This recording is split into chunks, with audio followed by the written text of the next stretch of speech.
दोस्तों, magical forest में रहने वाली एक परी को इंसानी लड़के से प्यार हो जाता है और वो उसे अपना सब कुछ मान लेती है। लेकिन एक दिन वो लड़का उसके पानी में नींद की दवा मिला देता है और उसे बेहोश कर देता है। दूसरे दिन सुबह जब वो लड़की नींद से जागती है तो उसे पता चलता है कि जिससे वो बेशुमार प्यार करती थी वही लड़का उसके पंख चुराकर भाग गया है। लेकिन उस लड़के ने ऐसा क्यों किया और क्या अब ये मासूम परी अपना बदला लेने के लिए गलत रास्ता चुनेगी या फिर ऐसे ही दुख में रहकर अपनी जिंदगी गुजार देगी? जानने के लिए बने रहिए हमारे साथ मैग्निफिसेंट फैंटेसी एडवेंचर फिल्म मलेफिसेंट की दिलचस्प कहानी में। कहानी की शुरुआत में हम एक मैजिकल फॉरेस्ट में मलेफिसेंट नाम की एक खूबसूरत परी को देखते हैं जिसने आज तक बाहर की दुनिया नहीं देखी थी, क्योंकि उस जंगल में उसके साथ काफी मैजिकल क्रिएचर्स रहते थे।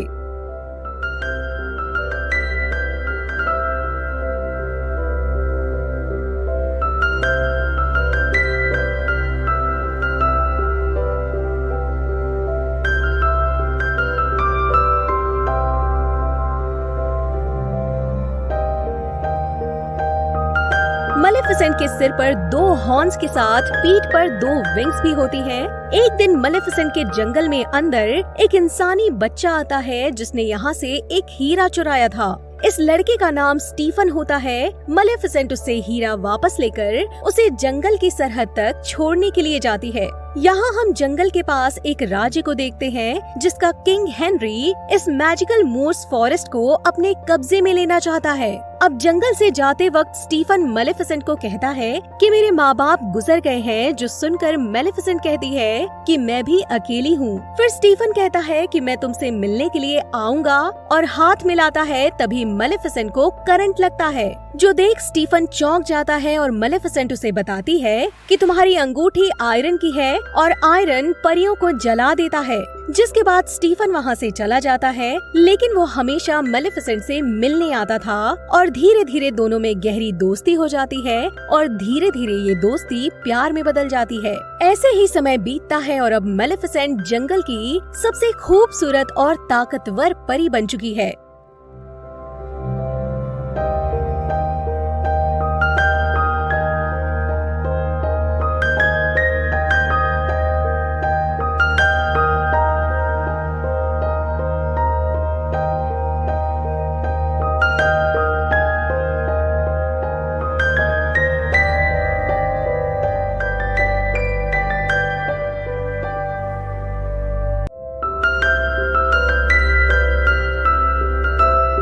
मलेफिसेंट का दिल इतना साफ था कि वो कई बार स्टीफन का इंतजार करती थी, लेकिन अब वो उससे मिलने काफी कम आता था। एक दिन किंग हेनरी अपनी सेना लेकर मूर्स जंगल पर हमला करने पहुंच जाता है, लेकिन तभी मलेफिसेंट वहां आ जाती है और कहती है कि मेरे जंगल की ओर एक कदम भी मत बढ़ाना। लेकिन राजा उसकी बात नहीं मानता और अपने सैनिकों को उसे मारने के लिए आगे भेजता है। तभी जंगल से काफी अतरंगी क्रिएचर्स निकल आते हैं और उनकी इंसानों से जंग हो जाती है। इस जंग में मलेफिसेंट हेनरी को बुरी तरह से जख्मी कर देती है और सभी सिपाही वहां से राज्य की ओर भाग निकलते हैं। यहाँ राजा अपने सभी ताकतवर सिपाहियों को बुलाकर कहता है कि जो भी उस पंखों वाली परी को मारेगा, मैं उसकी शादी अपनी बेटी से करवाऊंगा और इस राज्य का राजा बना दूंगा। यहाँ स्टीफन भी मौजूद था, जो ये खबर सुनकर मलेफिसेंट के पास जाता है। इस बार उसे आने में कई साल लगे थे, लेकिन मासूम मलेफिसेंट उसे माफ कर देती है और स्टीफन उसे बताता है कि तुम्हें अपनी रक्षा करनी होगी, क्योंकि राजा किसी भी हाल में तुम्हें मारना चाहता है। वो दोनों काफी देर तक बातें करते हैं और इसी बीच स्टीफन उसे नींद की दवा वाला पानी पिला देता है, जिससे वो सो जाती है। फिर स्टीफन एक चाकू से उसे मारने की कोशिश करता है, लेकिन वो उसे नहीं मार पाता। दूसरे दिन सुबह जब मलेफिसेंट नींद से जागती है तो उसे पता चलता है कि स्टीफन उसे धोखा देकर उसके पर काट कर ले गया है, जिससे वो काफी दुखी हो जाती है और रोने लगती है। यहाँ स्टीफन मलेफिसेंट के पंख किंग हेनरी के पास ले जाता है और कहता है कि मैंने उस परी को खत्म कर दिया। ये बात सुनकर हेनरी काफी खुश होता है और उसके सिर पर राजा का ताज पहना देता है। वहीं एक बार जंगल में एक आदमी कौवे को पकड़कर उसे काफी तड़पा रहा था, तो अपने जादू से मेलेफिसेंट उसे इंसान बना देती है, जिससे वो आदमी डरकर भाग जाता है और डियावल नाम का ये इंसान अब मेलेफिसेंट का सेवक बन जाता है और कहता है कि तुम जो कहोगी मैं करूँगा। जो सुनकर मेलेफिसेंट उसे किले में जाकर नजर रखने के लिए कहती है और वो आकर मेलेफिसेंट को बताता है कि स्टीफन ने आपको इसलिए धोखा दिया था ताकि वो राजा बन सके। ये सुनकर मेलेफिसेंट को काफी गुस्सा आता है और पूरे जंगल को एक डार्क किंगडम में बदल देती है। वक्त बीतता है और किंग स्टीफन के घर में एक नन्ही बेटी का जन्म होता है, जिसके लिए वो एक जश्न रखता है और इस बार मेलेफिसेंट भी वहाँ पहुँच जाती है और उस बच्ची को श्राप देती है कि ये सुंदर होगी, इसे हर कोई चाहेगा, लेकिन जैसे ही ये 16 साल की होगी तो एक चरखे की सुई इसकी उंगली में चुभेगी और इसकी जान चली जाएगी।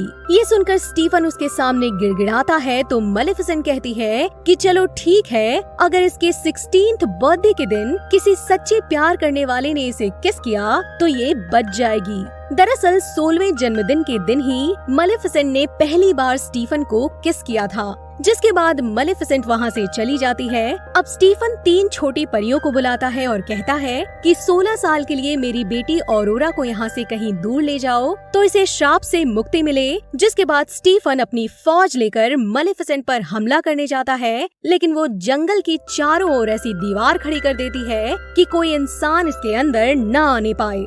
आगे हम देखते हैं कि मेलेफिसेंट को उस बच्ची की लोकेशन पता है और वो उसे डराने के लिए जाती है, लेकिन बच्ची उसे देखकर हंसने लगती है। अब मेलेफिसेंट और उसका कौवा डियावल उस बच्ची पर नजर बनाए रखते हैं। एक दिन वो बच्ची एक तितली का पीछा करते हुए पहाड़ से खाई में गिर जाती है, लेकिन मेलेफिसेंट उसे अपनी शक्तियों से बचा लेती है।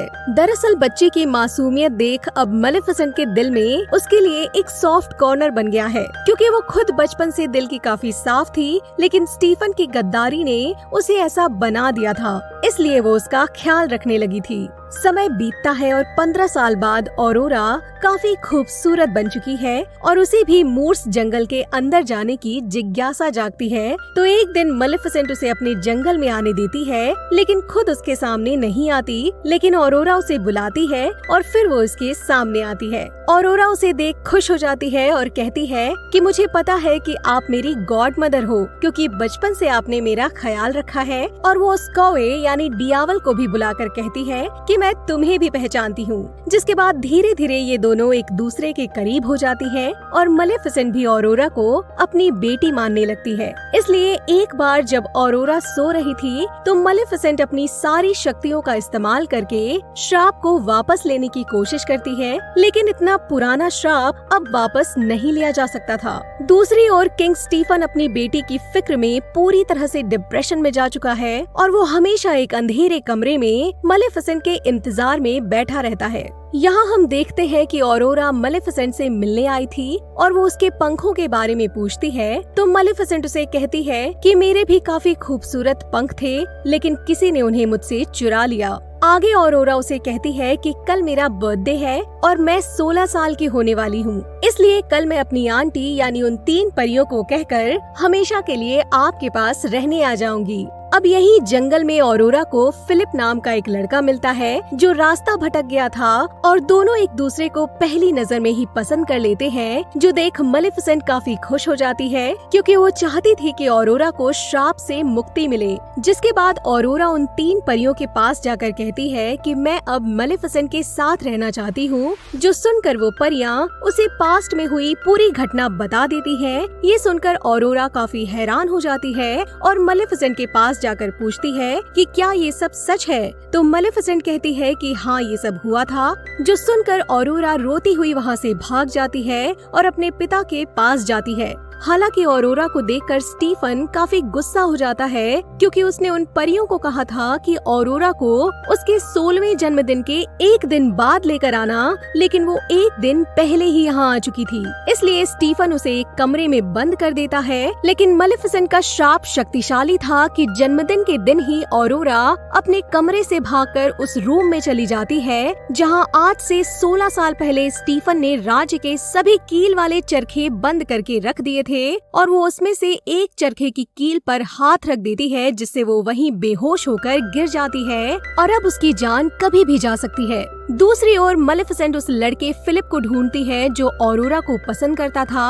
और उसे बेहोश करके अपने साथ लेकर महल की ओर रवाना होती है। यहाँ स्टीफन इस बात से दुखी था कि इसकी बेटी की ये हालत के लिए ये खुद जिम्मेदार था, क्योंकि अगर वो मलेफिसेंट को धोखा देकर उसके पर न काटता तो ऐसा बिल्कुल न होता। जिसके बाद मलेफिसेंट चुपके से फिलिप को लेकर ऑरोरा के कमरे में आती है और उसे ऑरोरा को किस करने के लिए कहती है, लेकिन उसकी किस से भी ऑरोरा की नींद नहीं खुलती। जिसके बाद मलेफिसेंट गहरी नींद में सोई ऑरोरा से कहती है कि मुझसे बहुत बड़ी गलती हो गई और जब तक मैं जिंदा हूँ तब तक तुम्हें कोई आंच नहीं आने दूंगी और हर दिन तुम्हारी स्माइल को मिस करूंगी। जिसके बाद वो ऑरोरा के फोरहेड पर किस करके वहाँ से जाने लगती है, लेकिन तभी ऑरोरा नींद में से जाग उठती है और कहती है, हेलो गॉड मदर। दरअसल ऐसा इसलिए होता है क्योंकि श्राप देते वक्त मलेफिसेंट ने कहा था कि ट्रू लव में अगर कोई ऑरोरा को किस करेगा तो वो जाग उठेगी, और वो ट्रू लव मलेफिसेंट और ऑरोरा के बीच में ही होता है।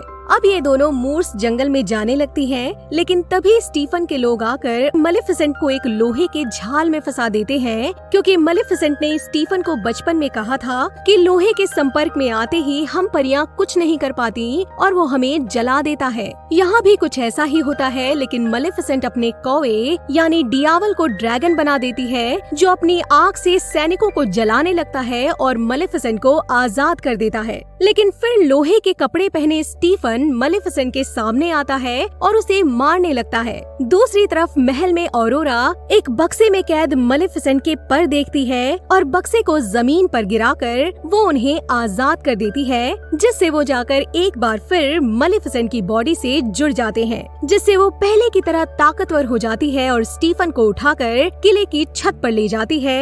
हालांकि वो इसे मार सकती थी, लेकिन उसके दिल में आज भी स्टीफन के लिए प्यार था, इसलिए वो इसे नहीं मारती और जाने लगती है। लेकिन तभी स्टीफन उस पर पीछे से हमला कर देता है, जिससे दोनों नीचे गिरने लगते हैं, क्योंकि स्टीफन ने मलेफिसेंट के पर पकड़ रखे थे। हालांकि नीचे गिरने से पहले वो स्टीफन से अपने पंखों को छुड़वाकर आजाद हो जाती है और उड़ने लगती है, लेकिन स्टीफन की जमीन पर गिरकर मौत हो जाती है। अगले दिन हम देखते हैं कि ऑरोरा मलेफिसेंट के साथ जंगल में रहने आ गई थी और अब मलेफिसेंट अपने जंगल से काला साया हटा देती है और चारों ओर बनी पेड़ों की दीवारों को भी गिरा देती है, जिससे मैजिकल फॉरेस्ट पहले की तरह सुंदर हो जाता है। दरअसल मलेफिसेंट अपनी बेटी को अच्छी परवरिश देना चाहती थी और उसे अंधेरे के रास्ते से दूर रखना चाहती थी, इसलिए उसने सब पहले जैसा कर दिया। साथ ही वो ऑरोरा को यहाँ की प्रिंसेस बना देती है और फिल्म खत्म हो जाती है। दोस्तों, आपको एक परी की लाइफ की ये स्टोरी कैसी लगी कमेंट करके जरूर बताइए, और जल्द ही हम इस कहानी का पार्ट 2 भी लेकर आएंगे, तो बने रहिए हमारे साथ। Thank you very much.